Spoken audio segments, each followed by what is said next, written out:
Right now, my role is I'm the Senior Vice President of Coffee for Peace. It's a social enterprise. And the director with Peace Builders Community.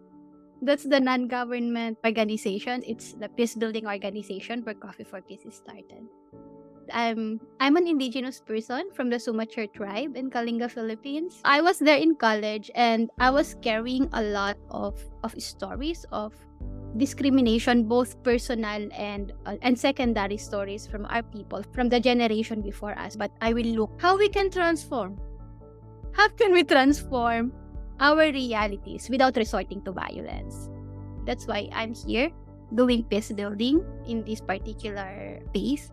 And I can say that my involvement here is like where my history and my passion and my skill set and my dream for the world comes together.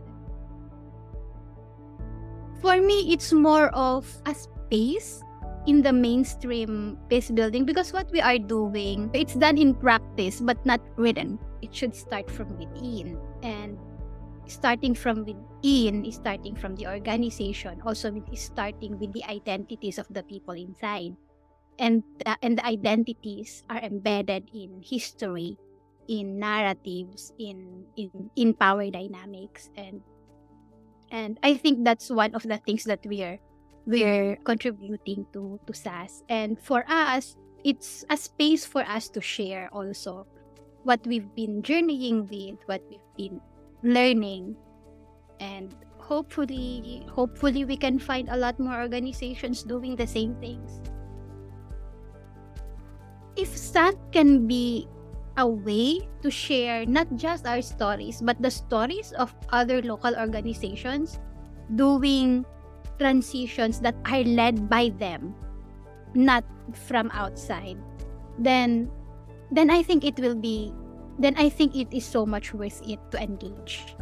Because if there's no story out there, then how can we find out similar stories?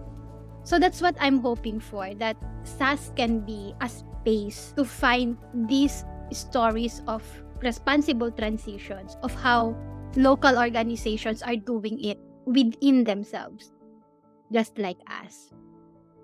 That as our stories are being shared and are being listened to, I'm really, really hoping for the next generation of people who would lead INGOs that will really listen to what it means of responsible transition, because the conversation for it has to be embedded in our history.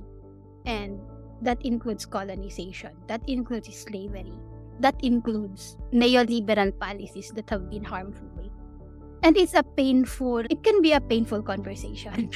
And it's my hope that as we engage with it in all the emotions that it brings out, the systems will follow. The mainstream systems will reflect genuine, respectful local transitions. I hope that the passion for listening will come first, will be emphasized.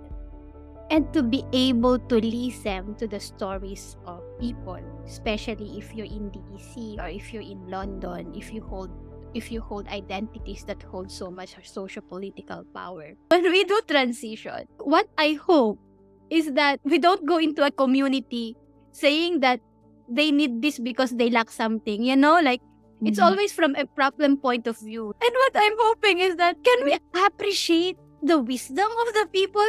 Can we start with that even in transition?